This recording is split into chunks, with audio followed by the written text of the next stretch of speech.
President Sheikh Saliu. Kwara Governor mourns Chief Imam Sheikh Bashir Saliu. Kano Governor meets Tinubu amid defection moves. Shatima formally unveils Nigeria House in Davos. Lincoln Liverpool Bridge, Sanwo-Olu condemns fuel scooping in Lagos. Sanwo-Olu signs 4.4 trillion naira 2026 budget into law. Federal government to appeal judgment directing investigation of attack on journalists.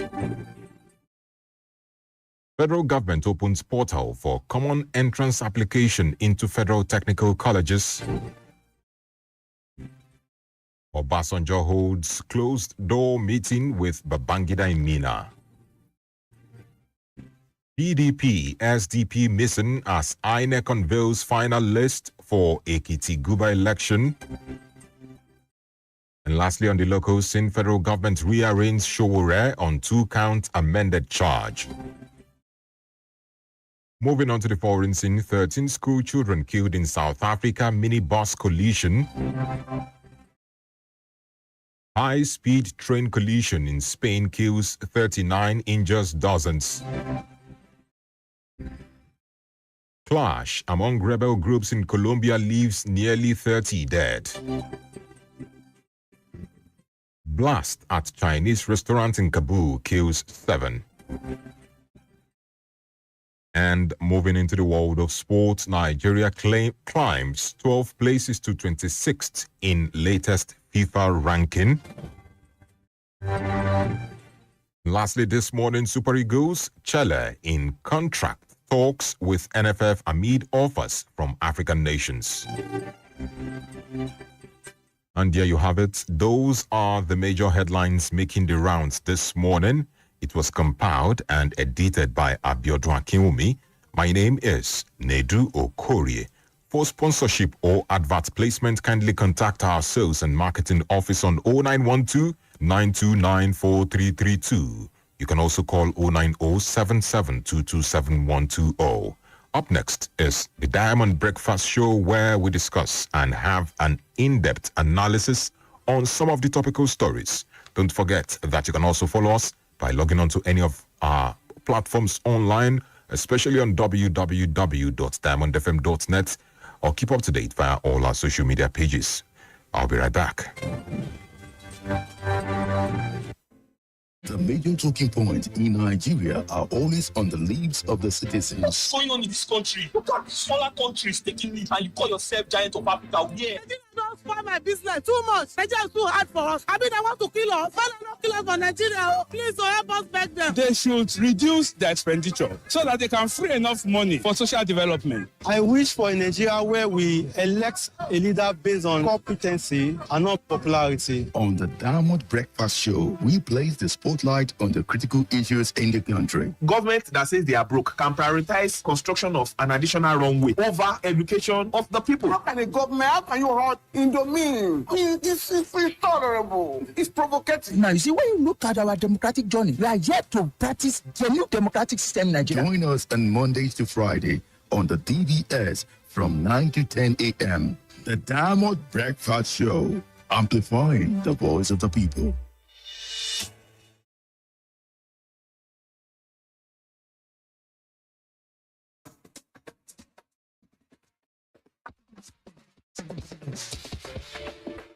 From the studios of Diamond 88.7 FM in Loring, this is the Diamond Breakfast Show.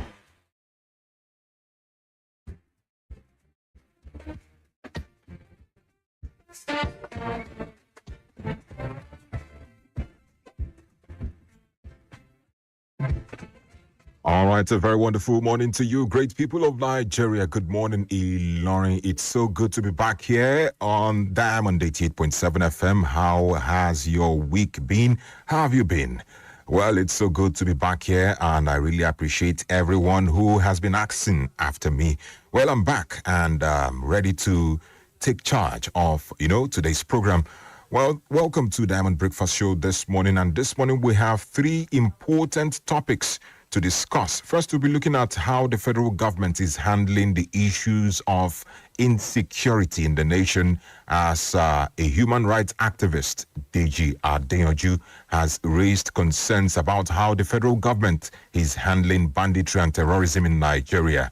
And from there, we'll move on to, issues of safety. I think it was discussed yesterday how, people store fuel in their homes and in their shops. But this time around, it's people scooping fuel from an accident scene in Lagos. We'll talk about all this and the actions of the security operatives as well as the government, the National Assembly. What are they doing concerning these kind of issues? Well, we'll also move on to the issues that concerns our economy as the International Monetary Fund, IMF, have released a latest, economic forecast.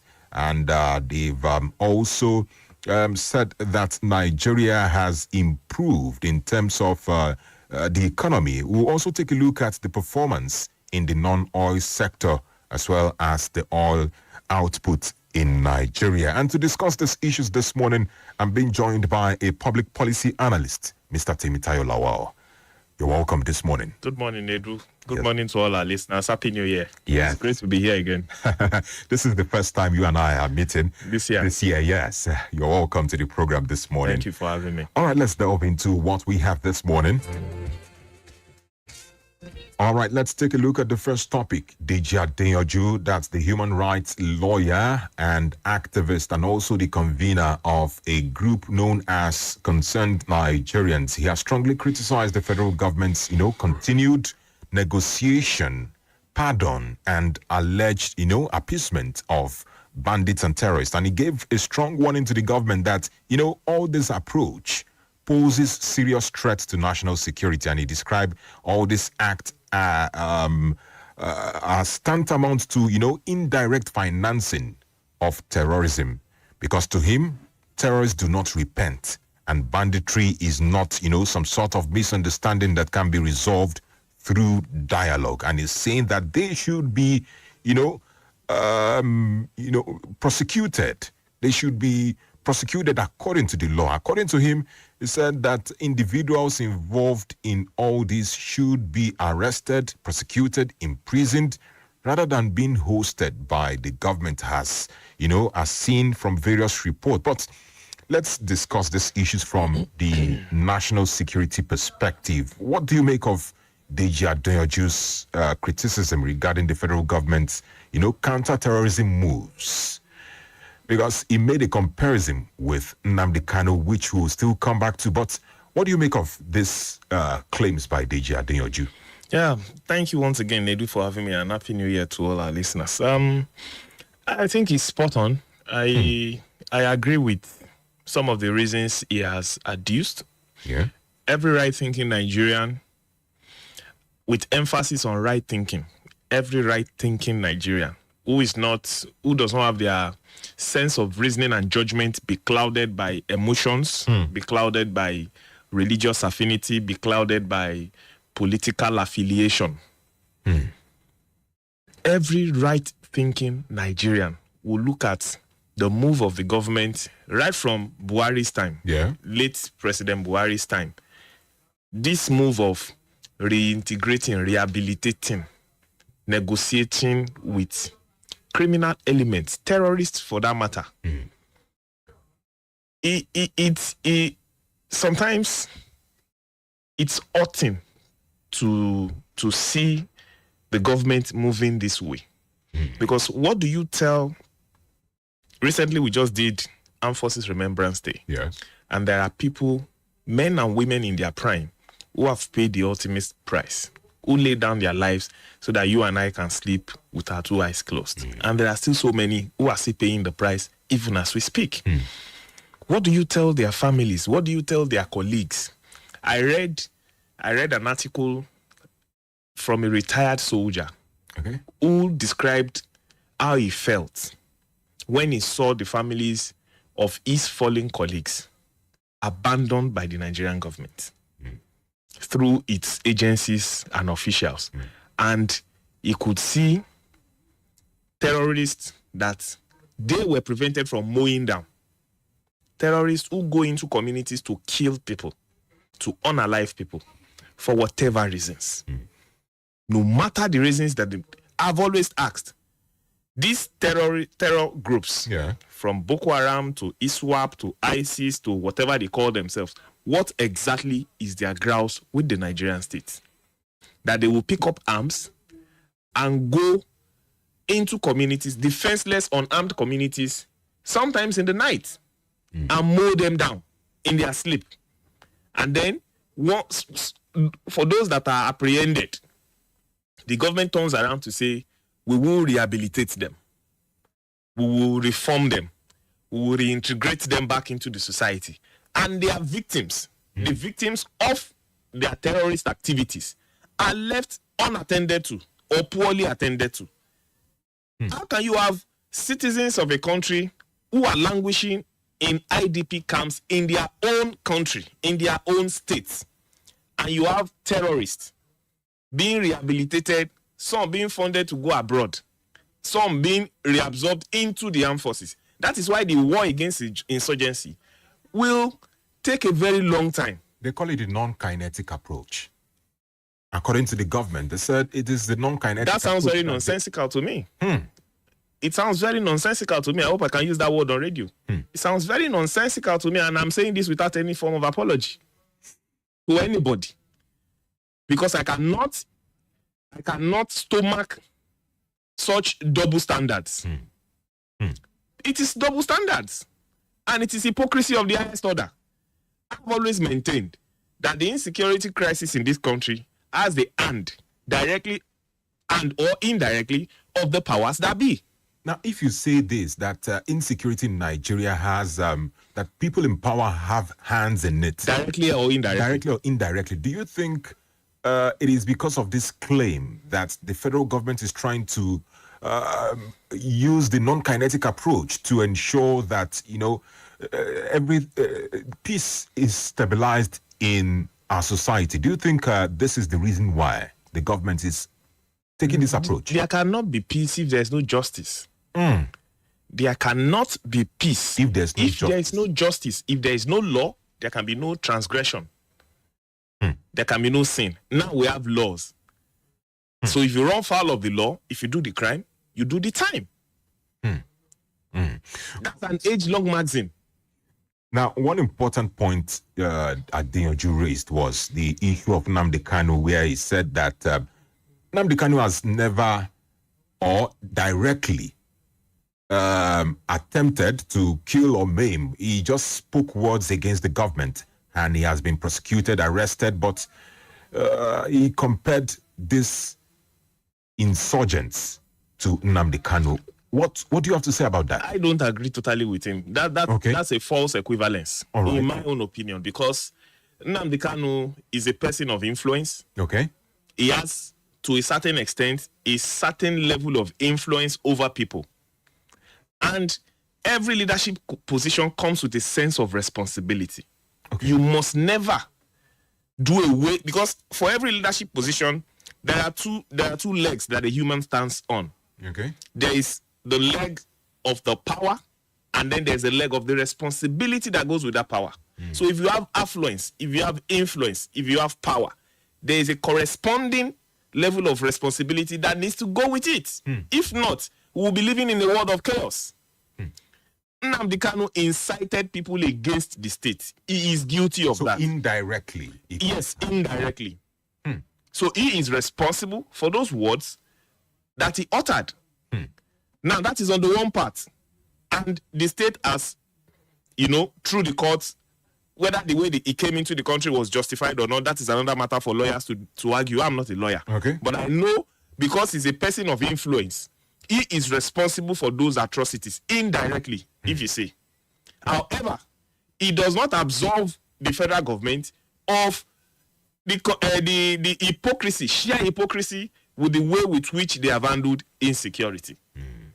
And the government needs to do better. All right, quickly, let's take a look at what Deji Adeyanju raised and the effect on the citizens, because you mentioned that this might actually signal a message to, some citizens bringing up solutions to protect themselves, that is, taking up arms if possible, if need be.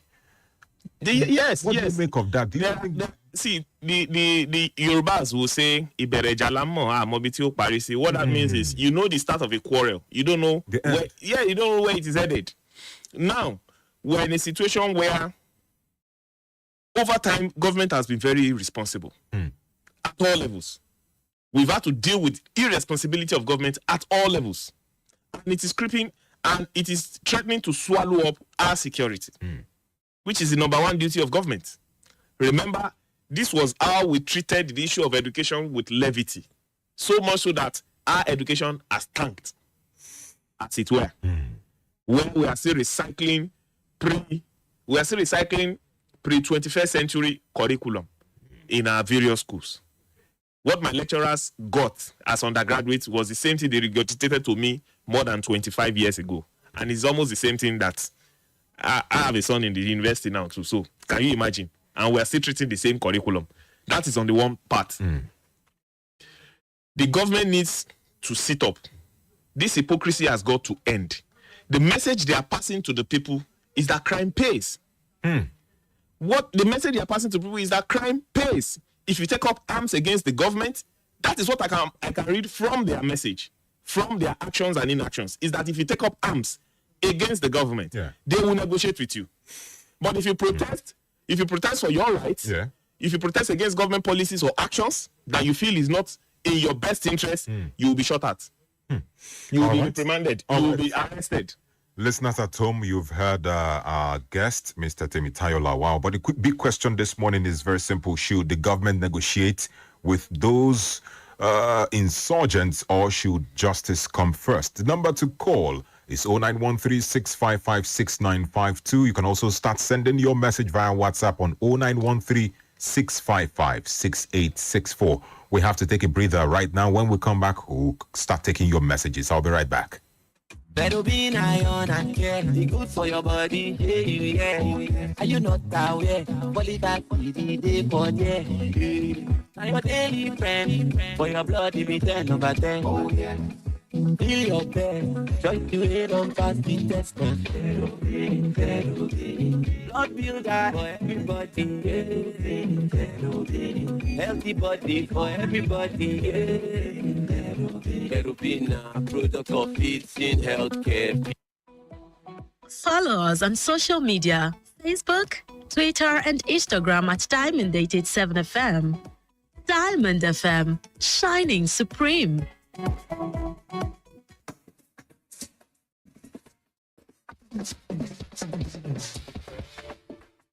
All right, you're welcome back from that commercial break. It's still Diamond Breakfast Show this Tuesday morning. And this morning, first we're taking a look at the concerns raised by DJ Adeyanju on how the federal government is handling the issues of insecurity. According to him, he's saying that the federal government is not handling it well. But what do you have to say concerning this? Hello, good morning. Uncle. Yes, please. Good morning, sir. Good morning. Thank God for the grace of new day. This Prophet Daily. You're welcome. Airport. So everybody delaying that is complaint or a complaint. We know that it's our job, and we are fighting God to the solution in security. Only they are not taking the issue seriously right from the time. They are not imitate Oyinbo people, wetland people, and all of them traveling down to land. They're supposed to imitate them. Even not the time of this present government. They are lacking many things, and we don't do far of anything.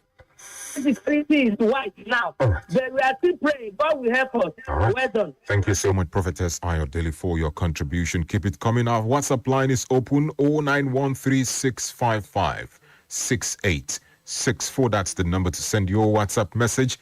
All right, let's take more calls. Hello, good morning. Good morning. Good morning. Odogu, you are welcome. You're welcome, Mr. Bamdelege. Bamdelege, yes. Your voice shows you are taking a lot of issues. Thank you, sir. We really miss you. Thank you, sir. You have gone to enjoy what you. All right. All right. On the issue, let me. Oh. Oh, we lost him.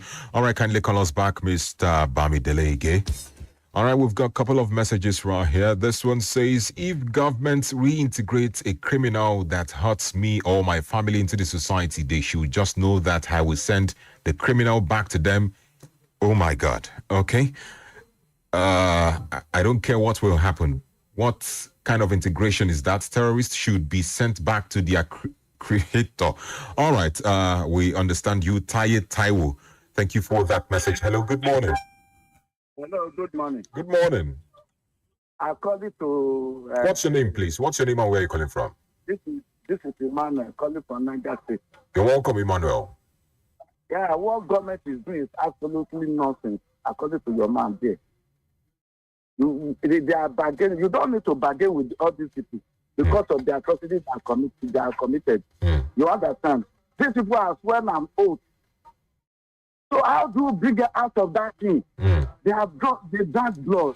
How do you bring them out of that thing? Then pertaining the issue of Kano, there is not being sincere about that. So what your plan says is the truth about Kano. So that's what I have to say about it. All right. Thank you so much for your contribution. Elder Yemi Ashado says, good morning, Nedu. You're welcome back. All right. Thank you so much, sir. It says, good morning, our guest. Deja Adeyanju is a lawyer who may not know much about the nitty-gritty of security operations. I think the approach the present government is deploying to fight insurgency is more aggressive and positive than what it used to be. There are certain things concerning security that cannot be discussed in the public. Mind you, this is not a conventional war, and as such, certain precautionary measures must be taken to prevent or avoid unprecedented damages. Adeyanju can help us by providing evidences that the federal government is negotiating with terrorists. As a lawyer, he can also take some known terrorist financiers to court if he thinks the federal government is foot-dragging. His view on Kanu is out of it.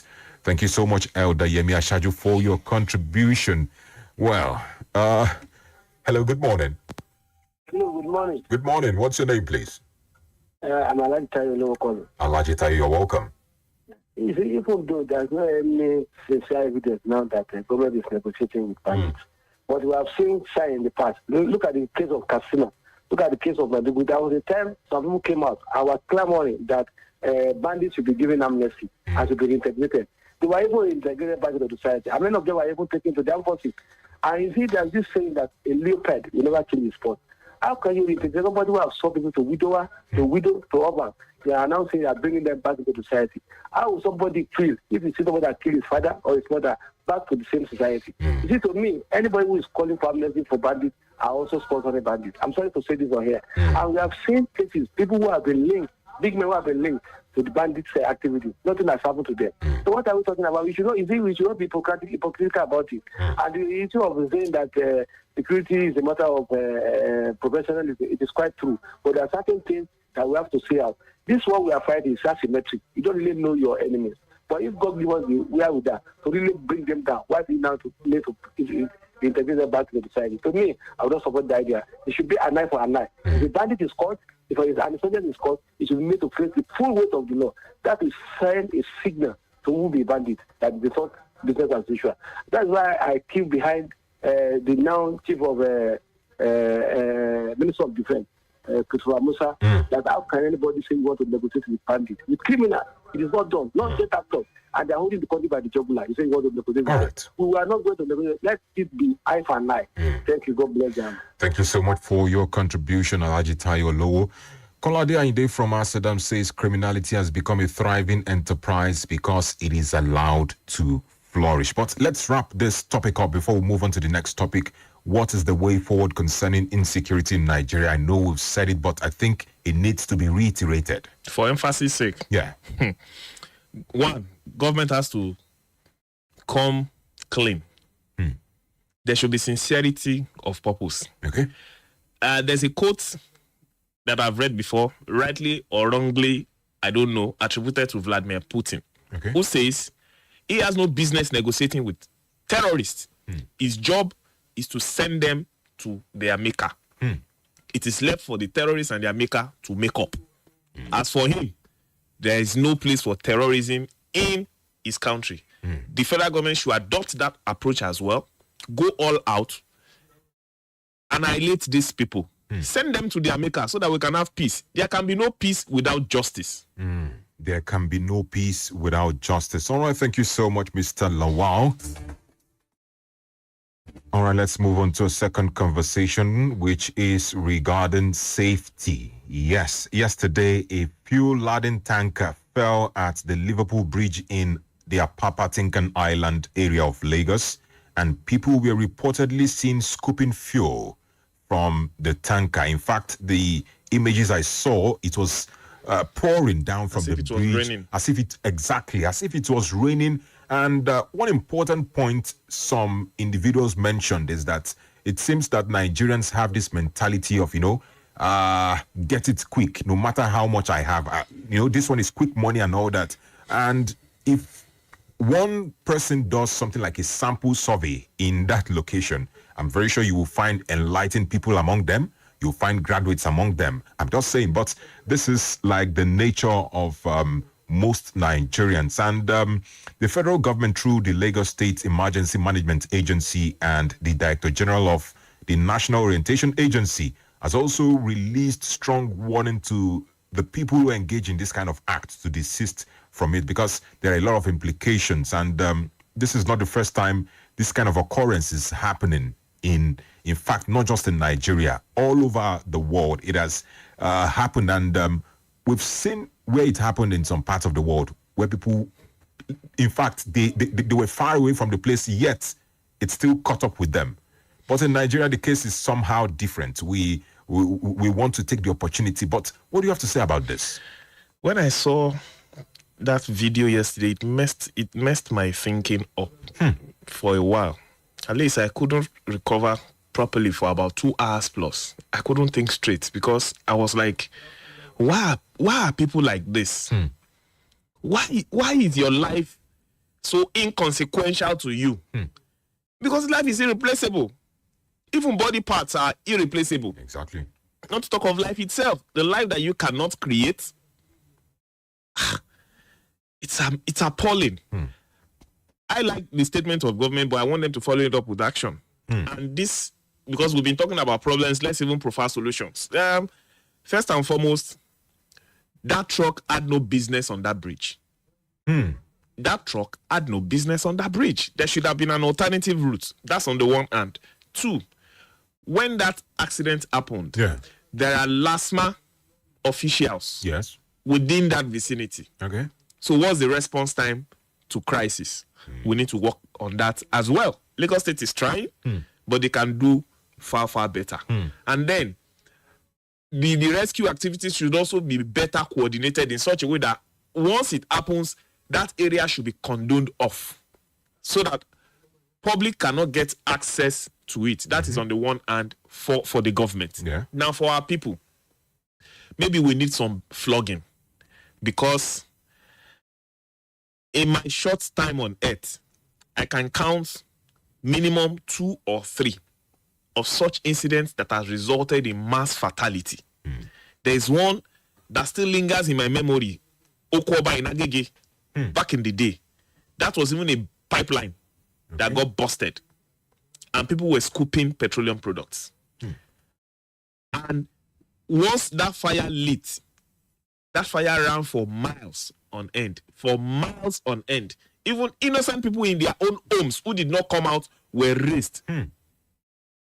So I don't know why our people are so foolhardy that they will risk their lives to go and be scooping diesel, scooping fuel, just because you think you will sell it and then you make some quick thousands, and then we need a change of heart. We need a change of orientation, and government should be more proactive. Lagos State is trying anyway, but they can do better. The response time should have been a lot quicker, and then that place should have been condoned off. And then government can also do a house-to-house search. House-to-house search? Yes, within that vicinity. There are so many culprits that will still be caught. They should do house-to-house search. As many people as are caught, don't take them to the prison. Let them do community service. All right, thank you so much. Well, we actually have not known the cause of the accident, whether it was reckless driving or... And then the cause of the accident should also be investigated. But that truck has no business on that. Because just like you said, I've seen a tanker on Oyo Ogbomoso, that's this Ogbomoso road, leaking as our bus was passing, and it was leaking. In fact, the driver and everyone around were just helpless. They didn't know what to do. So that kind of thing, faulty tankers, and they still make use of it. They call it patch in Nigeria. So there should be comprehensive investigation. We have to take a commercial break, another one, to pay some bills. And when we come back, I think we need to take a look at the role of the National Assembly, the legislature, to ensure that there is a law that should be put in place. That criminalizes such acts. Exactly. All right, this is still Diamond Breakfast Show with NEDIU OKORIE. I'll be right back. My fellow country people, I hope say you don't hear about health insurance policy wey Kwara government they talk about today. The information are confirmed and the thing good for you and me as a person and as family. This health insurance, e dey for everybody, for papa and mama. This health insurance also dey for people wey get HIV/AIDS, tuberculosis, even pikin under 5 years, plus including pregnant women. Me and my family don't register with just small money. My friend, you fit go any hospital where they do health insurance, whether na public or private hospital. Pay small money and register sharply. With that money where you pay for your family, it go cover you for 1 year. Bam. Now so the thing bill. If you love yourself and this beautiful woman and pikin, go register and get your health insurance coverage so that you no go pay too much when sickness come. You fit call this number for free. Then you go come out your money, your 080-010-010 again 01, or go to house 27B Amado Bello Way, GRA for Ilorin. This message now from Kwara State Health Insurance Agency.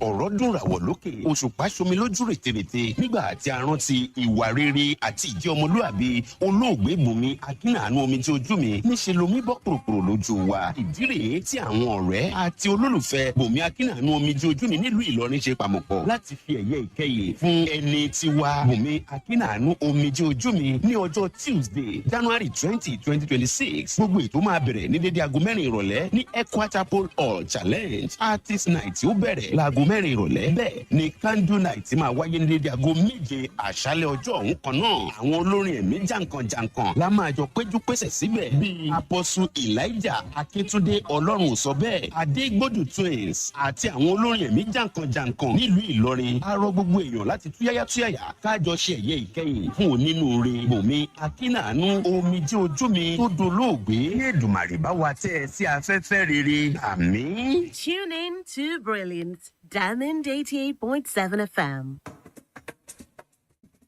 All right, you're welcome back from that commercial break. And, I think... All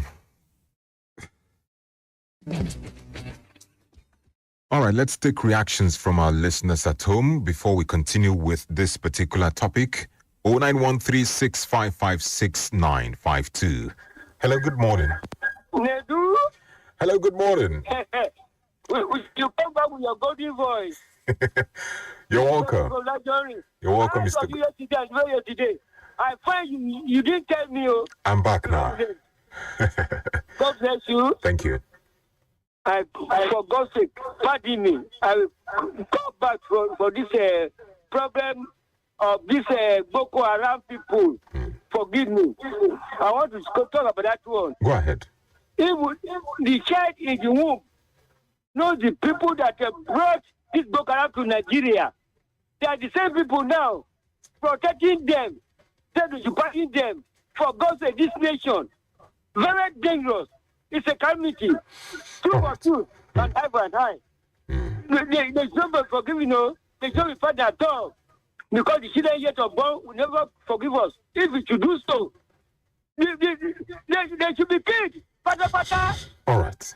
Thank you so much. All right. Thank you so much, Mr. Godwin, for your contribution. Now, let's discuss the role of the legislature in all this.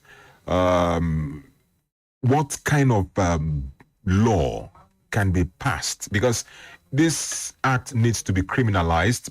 Security operatives within vicinities where, tanker laden with fuel supply need to, up their game in all this? You mentioned 3 important points. You mentioned investigating the cause of the accident. That's number one. Response time. Yeah, should be quicker. Should be very quick. And also neighborhood search around that area to at least apprehend some of those people to serve as deterrent. But let's look at the role of the National Assembly. For the National Assembly and for even the state assemblies too, in their respective states.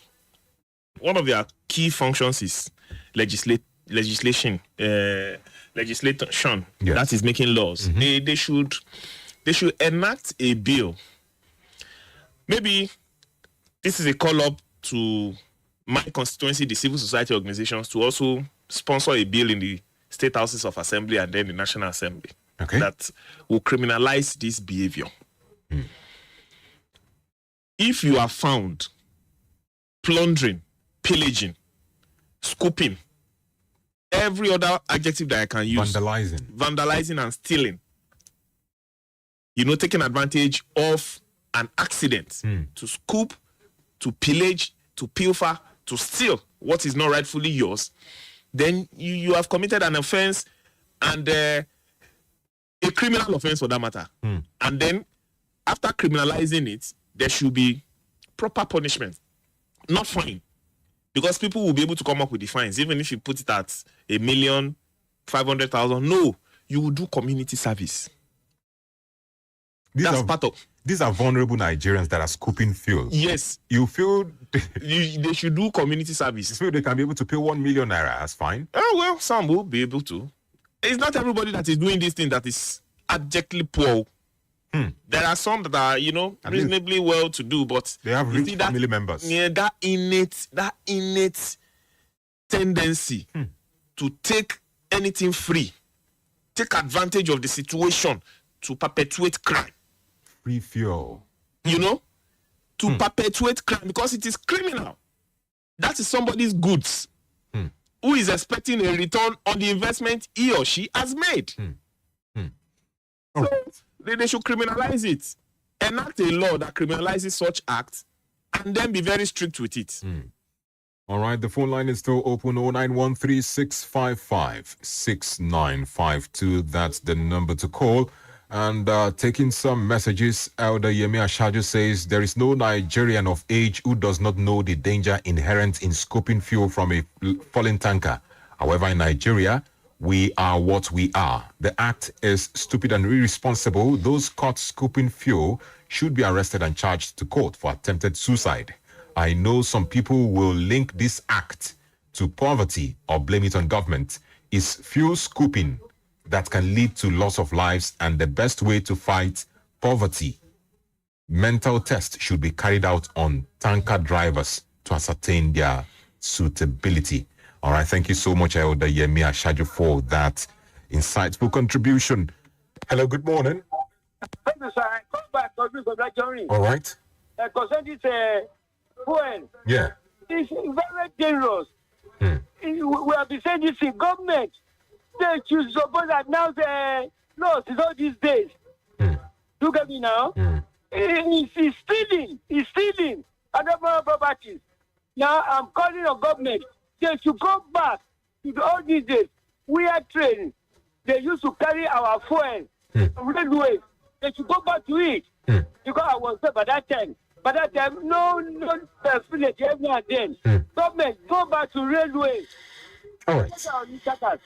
Thank you so much, Mr. Godwin. Now, talking about what he said. Yeah, that's another viable mode of transportation. Yeah, I remember another viable option. Yes. In secondary school, I learned that the modes of transportation, we have road, rail, water, water, yeah, and also pipeline. Yeah. Not forgetting pipeline. I don't know, do we still have that? We still have pipelines running across the length and breadth of the country. Because the purpose is to transport fuel. Yeah, and, but since we have dead refineries, maybe we can convert those pipelines to be moving refined products from Dangote refinery. Maybe, just maybe. Then too, we should revive the rail system to move petroleum products from one part of the country to the other. That will be safer, and then it should be monitored. All right.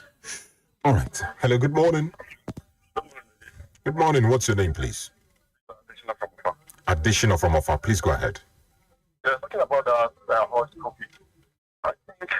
it's not about even arresting or not arresting. People in Nigeria, they didn't just survive life. I remember some years back when it happened in Lagos. A friend of mine was telling me that if I happen to be there, I will be a child or something to join the group. And I told him that though I'm not rich, but I so much value my life. How will I risk my life for such a thing? People don't want to value their life. That is it. It's not about arresting, service, but they should, that orientation should be there for them. Value your life, let's say. Thank you, God bless you. Thank you so much for your contribution, additional.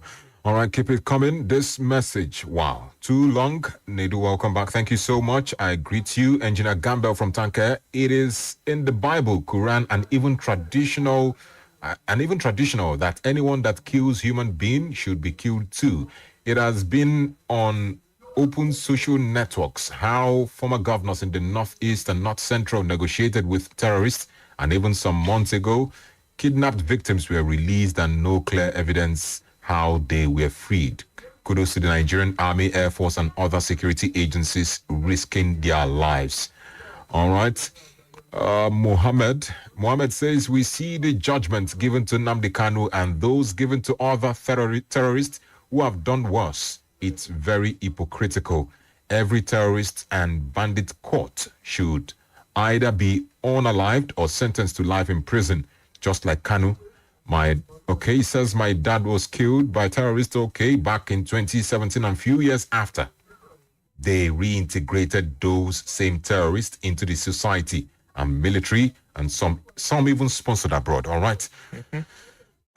We've got tons of messages, but let me rush through them so that we can move on to our last conversation. All right, this one says, I will suggest the following 10 solutions to Nigeria's insecurity. 1, strengthen intelligence gathering, equip and motivate security agencies, create jobs and reduce poverty, promote community policing, control small arms proliferation, address root causes of illiteracy. Well, he went on and on and on. A lot of recommendations. Omoke Inde from Osin, thank you so much for that contribution. Kolade Inde also says, tracking insecurity, billions of naira in security votes, yet insecurity endures. The security vote should be put in an impressed account for accountability. All right, you're still listening to Diamond Breakfast Show, and this morning we've taken a look at 2 topics. First, we discussed the concerns raised by human rights activist Deji Adeyanju concerning how the federal government is handling insecurity. To him, the federal government needs to step up. And in fact, that's also the claims of many Nigerians, those who have called and also are analysts, that the federal government needs to step up and desist from negotiating, but, prosecuting them and imprisoning them, and ensuring that those victims get justice.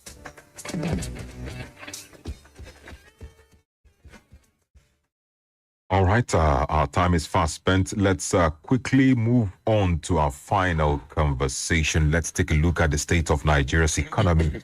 The International Monetary Fund, IMF, has unveiled its January 2026 update of the World Economic Outlook yesterday. And according to the data, IMF revised Nigeria's economic growth forecast for 2026, and they raised it to 4.4% from the previous 4.2%, which was last year's projection. And they also expect that this projection will remain, relatively stable in the coming years. And but it seems as though the IMF is projecting that despite the various economic, issues in terms of inflation, standard of living, and the rest, Nigeria is, gaining. Nigeria's economy is actually improving. And looking at the performance in the non-oil sector, the National Export Promotion Council have also established that Nigeria's, exports have reached a historical amount of $6.1 billion. So with all this, it seems as though something good is actually happening in terms of the economy, in terms of revenue generation to the nation. But many would also trace it back or link it with how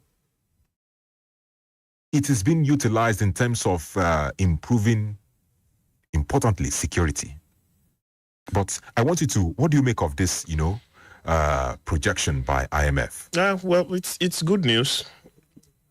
If the economy is projected to grow at 4.4, that's good news. That's an 2% increase. That's an improvement to what we had last year and the upper year. And we just want the economy to improve, to grow, to develop. And I'm glad the oil sector is beginning to contribute more than it used to. But the key question remains, what are we exporting?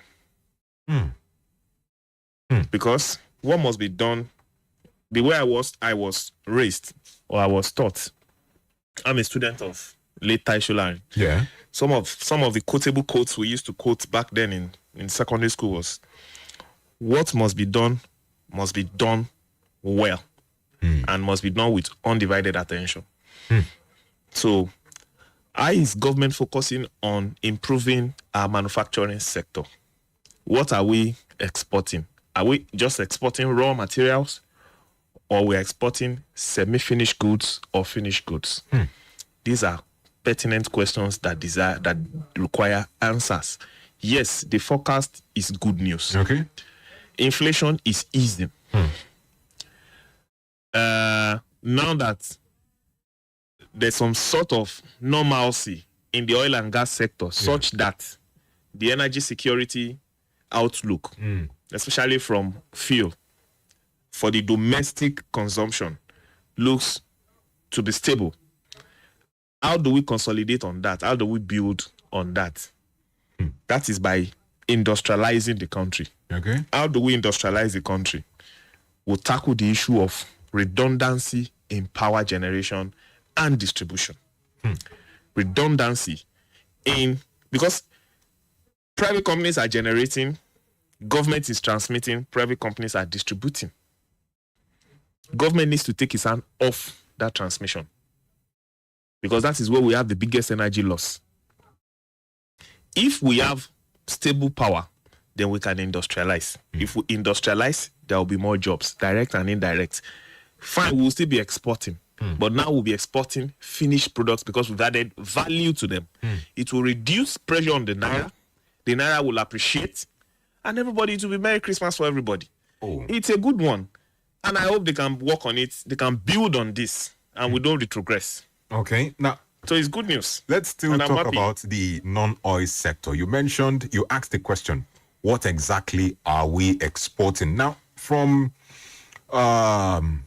reports online and everywhere, majorly, I think what we export is raw materials. But do you think that there will be a significant shift once we get to that level that we can industrialize in terms of exporting finished goods and exporting raw material? Would there be any shift at all? I'm not saying we should not export raw materials at all. No. Okay. But we should not just be exporting raw materials. What happens to we adding value to it? You go from just harvesting and exporting to harvest, store, process into some other type of products, then you export. So does it have any significance? It does. Okay. It does, because the value chain you create has direct and indirect jobs that are attached to it. Direct and indirect jobs that are attached to it. And for every job, there must be revenue, there must be expenditure. And once revenue and expenditure proliferate in the economy grows. If the economy grows, it develops. If it develops, government is able to tax more people, therefore increasing the revenue that is available to government, for government to be able to carry out social services to the people. It is a win-win for everybody. So instead of just exporting raw materials is not a bad decision. Okay. But instead of just exporting raw materials, why don't we add value to it by converting it into semi-finished or finished products before we export? Because in doing that, you create a value chain. You go from harvesting to storage. There are people that will be employed along that route. Then you go into processing. there are still more jobs, direct and indirect. All of these things will still bring revenue to the government. And more people will see money will exchange hands in multiple rounds within the economy, thereby growing and developing the economy. Now, concerns was also raised in terms of... Because it will be penny wise, pound foolish for us to export cocoa seeds. Now, no, wait, to export cocoa seeds and then import... Chocolate. So why don't we convert it into chocolate? And export. And make it a proudly Nigerian product. Thank you. All right, let's look at the oil output in Nigeria. It was reported that Nigeria's oil and gas industry Nigeria's oil and gas industry regulator, that's the NUPRC, they mentioned that the output in terms of oil has dropped by 8.3%. That's from 2024 to 2025. Now, is this a bad thing? Because this is like a shift from what used to be. We used to be known as a country, or are we still known like that is dependent on oil? But right now we have various, non-oil sectors that various individuals are engaging in. But is this a good news or a bad news? It's not so much of a bad news. However, it's not yet time to press the panic button. So there's still no cause for alarm. It's just for them to tweak one or two things in their processes and then we'll get back on track.